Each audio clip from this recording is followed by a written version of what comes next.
집중 분석 시간입니다. 오늘 ETF 특집을 준비했습니다. 자, 과거에 이 펀드 붐이 있었다면 지금은 ETF를 빼고서는 자산 시장을 얘기할 수가 없습니다. 자, 오늘 함께 해주실 이재충 CSOP 자산운용 상무 화상으로 모셨습니다. 안녕하십니까, 상무님? 네, 반갑습니다. 네, 안녕하세요. 반갑습니다. 네. 자, 최근에 ETF에 대한 관심이 이제 너무 높기에 저희가 직접 좀 모셨는데요. 최근에 그 ETF의 투자 트렌드가 어떻고 또 향방이 어떤지 한눈에 좀 먼저 정리를 해주신다면요. 우선 제가 그 하이 레벨로 설명을 드리자면 지난 10년 동안 이제 글로벌 ETF 시장이 굉장히 견조한 성장을 보였거든요. 그래서 2024년 같은 경우에는 순유입 같은 경우가 1조 미국 달러가 초과했고요. 북미 시장 같은 경우에는 자산고가 10조 달러를 초과했고 작년에만 7,500 미국 달러가 유입됐고 그다음에 아시아 태평양 지역은 하여튼 작아요. 1.3조. 한국도 굉장히 180조까지 올라갈 정도로 원화로요. 근데 순유입액 같은 경우에는 1,000억 달러가 유입될 정도로 모든 세계 지역에서 이제 뭐 사상 최고의 유입액, 그다음에 AM이라고 표현하죠. 자산고 수치고요. 아마도 이런 성장한 주요 원인은 우선 ETF를 사용해서 투자를 하는 고객들의 숫자가 굉장히 많이 늘어났다. 전 세계 지역에서요. 그리고 ETF 상품이 굉장히 다양해졌다라고 보고 있고요. 그럼 이제 다음으로 2025년 글로벌 ETF의 트렌드는 어떻게 되느냐 제가 말씀드리면 우선 이제 중국 같은 경우에 이제 이머징 단일 국가에서 ETF들이 우선 지금 저희가 미국의 쏠림 현상이 상당히 심하잖아요. 뭐 그리고 이미 투자자들 사이에서도 미국에서 투자를 해서 굉장히 성공을 하셨고 그다음에 차익 실현도 많이 하시는 분들도 있고 이런 상황에선 지금 미국 경제 ETF도 아직도 견고하지만 거기에 쏠려져 있던 자금들이 단일 종목, 그러니까 단일 국가 ETF로 옮겨가는 성향이 보인다라고 보고 있는데 그런 국가들은 어느 국가들이냐? 주로 이제 테크 이슈로 대변되는 그쪽으로 대변되는 이제 인도라든가 아니면 중국 같은 경우에는 우선 추가적인 경기 부양책 기대감이 있잖아요. 3월에 양회 때.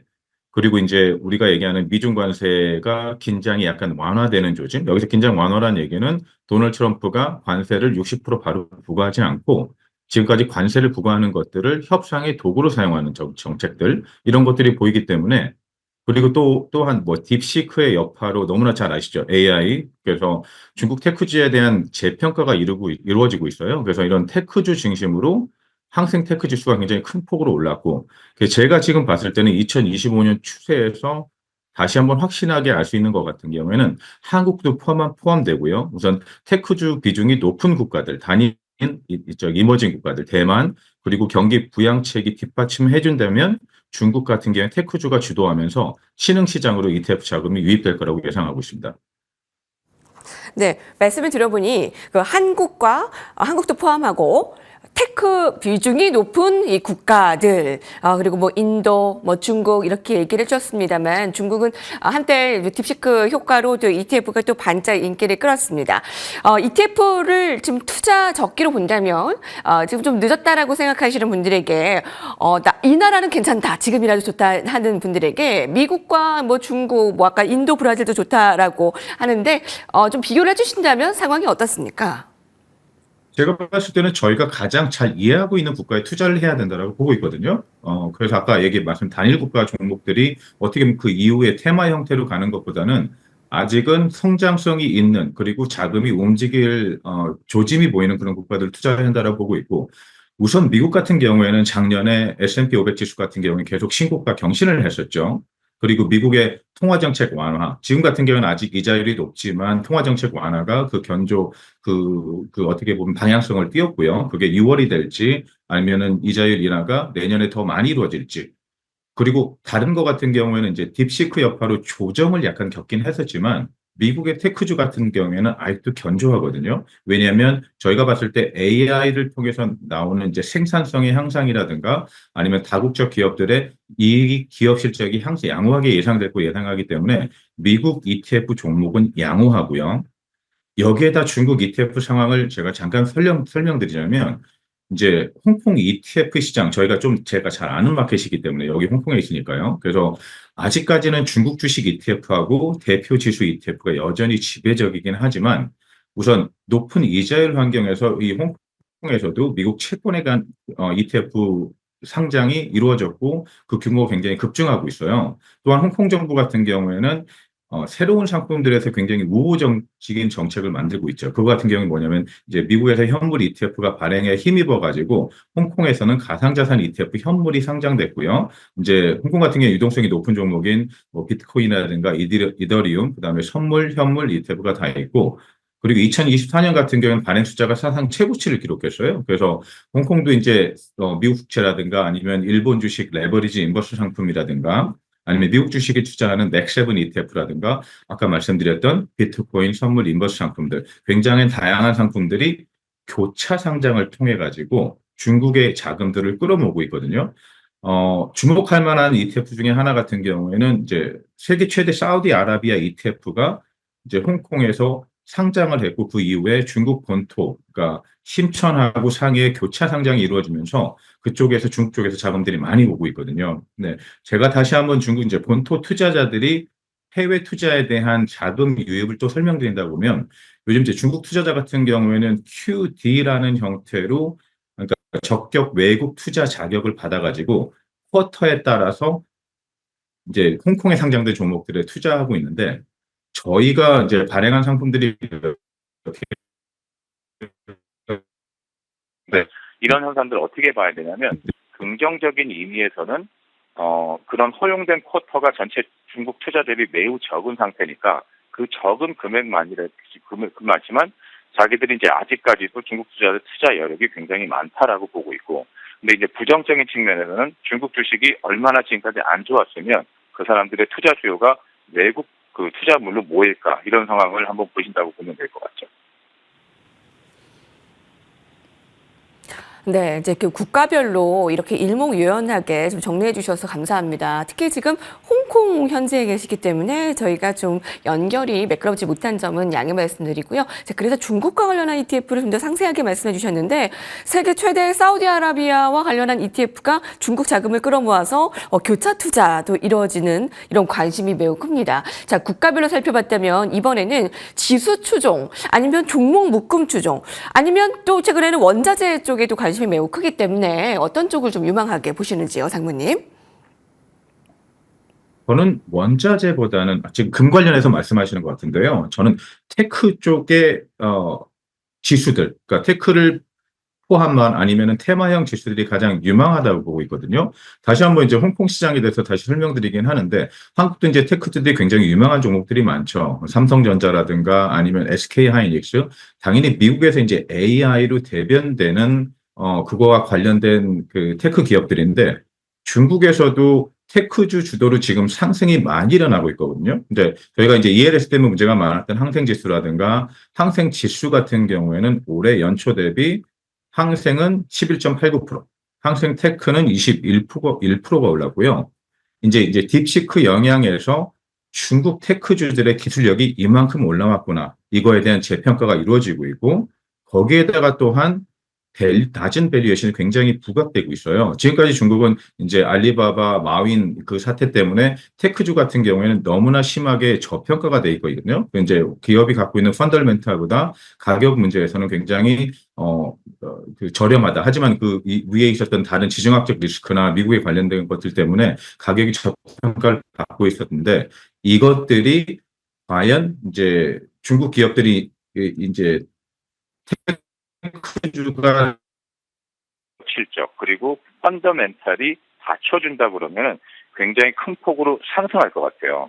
또한 중국 같은 경우에는 이제 중국 국가대표팀이라는 그 중국 국부펀드가 있거든요. 휘진투자공사, 그러니까 중국 국부펀드의 산하기관인데 이 산하기관에서 CSI 300 ETF 위주로 계속 밑에서 받쳐주고 있는 그 현상을 보이고 있었어요. 지난 1년 반 정도. 그래서 이런 거 같은 경우에도 요즘 그 CSI 300 ETF가 유입이 되면서 또한 그 안에 있는 테크주들이 수혜를 받으면서 그 미중 관세 전쟁의 먼지가 좀 잦아들면서 이제 테크 기업의 펀더멘탈 실적이 확인되면은 굉장히 좋은 대체 투자처럼 제가 구상될 거라고 보고 있거든요. 어제 같은 경우에는 무슨 일이 있었냐면 그 항생테크 ETF 신규 자금 유입하고 거래량이 폭발적으로 증가해가지고 어제 항생테크 ETF의 거래량은 홍콩 달러로 10억 달러. 그리고 이게 원화로 따진다면 1조 3천억 정도의 굉장히 폭발적인 거래량을 기록했어요. 다만 이제 오전에 많이 올랐던 것들이 오후에 차익 신호로 가격이 빠지긴 했지만 이후 저희가 봤을 때는 중국을 대변하는 테크줄 아니면 중국 아닌 다른 이머징 국가의 테크로 대변되는 그 섹터들이 가장 유망하다고 저는 생각하고 있습니다. 예. 말씀 잘 들었습니다. 사실 이제 테크주 중심의 ETF를 좀 더 주요하게 보시네요. 사실 ETF의 인기에 빼놓을 수 없는 게 이제 금인데요. 순자산 ETF, 이 금과 관련한 게 코스피의 4배 수익률을 나타냈기 때문에 최근에 이제 ETF 금을 빼놓을 수 없는데 금을 조금 더 자세하게 살펴주신다면 어떻습니까?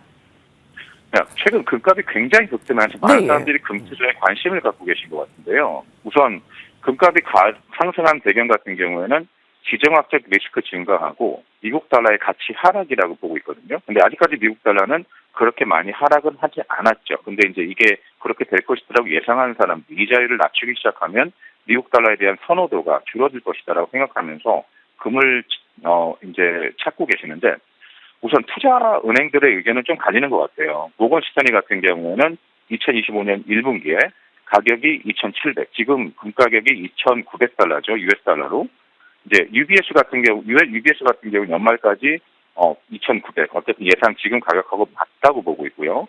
골드만삭스 같은 경우는 좀 높게 보고 있어요. 3,000달러로 예상을 하고 있죠. 근데 지금 가격이 2,900이었을 때 이 투자 의견들의 의견을 보면 지금 가격이 유지되거나 약간은 상승하는 이런 현상이라고 보고 있고, 하지만 이제 금값이 오르는 것 같은 경우는 이제 이머징 국가들이나 아니면 다른 중앙은행들이 달러에 대한 의존성을 줄이려는 노력이거든요. 그러면 제재에 관련된 위험을 완화하기 위해서 금 보유량을 늘리는 것들, 이런 것들에 특히 주목을 하셔야 되기 때문에 우선 미국 정부의 채무 증가가 장기적인 현상으로 본다고 보고, 미국 통화, 그러니까 US 달러에 대한 신뢰가 압박을 받기 시작하면 우선 안전자산의 금의 가치가 부각될 것이라 보고 있어요. 하지만 만약에 이자율 하락이 예상보다 늦어지면, 저희가 이자율 6월 달에 한 번쯤 낮출 거라고 보고 있고 올해 한 번 더 낮출 거라고 보고 있잖아요. 그럼 미국 달러의 가치가 금하고 동일하다고 봤을 때 우선 그 안전자산으로서 미국 달러와 금의 차이는, 미국 달러는 이자를 제공하는 자산이죠. 근데 금은 이자가 제공되지 않는 자산. 그러니까 금 같은 경우에는 차라리 보관 비용이 드는 자산이기 때문에 미국 달러 대비 상승폭이 제한적일 수도 있고요. 근데 이제 금 관련 ETF, 제가 이제 ETF 운용사니까 금을 보유하지 않고도 이제 ETF를 통해서 금에 대한 금 가격 변동에 투자할 수 있는 좋은 방법이라고 생각하는데, 이제 금 가격에 연동되는 상품들, 그러니까 금 가격을 추정하는 ETF 아니면은 대형 금 광산이 모여져 있는 ETF라든가 아니면 중소형 금광산 기업들이 모여진 ETF 여러 가지가 있는데요. 제가 봤을 때는 ETF의 익스포즈를 갖고 가고 싶다 그러면 금을 직접 추정하는 ETF를 사시는 게 제일 낫다고 봐요. 왜냐하면 제가 지난 3년 동안 이제 중소형 금광산 기업이나 대형 금광산 기업들이 금 가격 추정하는 걸 봤을 때 원래 기본적으로는 이제 광산 기업들이 영업이익 마진이 금값이 오르면 오를수록 이제 비례적으로 늘기 때문에 금광산 기업의 ETF에 투자를 하게 되면 그 2배 정도 연동되는 것들을 갖고 있다라고 말씀드리는데, 그렇지 않고 우선 ETF 금 가격을 가장 잘 추정하는 거는 금을 그냥 추정하는 ETF가 지금까지 역사적으로 지난 2, 3년 동안 가장 잘 추정했다라고 보고 있어요. 그래서 우선 단기적인 측면에서 변동성은 예상이 굉장히 힘들지만, 근데 자산 배분 측면에서 장기적으로는 금 관련 ETF 익스포저 제 생각에는 유효한 전략이라고 생각하고 있습니다. 네, 이재충 CSOP 자산운용 상무께서 함께해 주셨습니다. 말씀 감사합니다. 네, 감사합니다.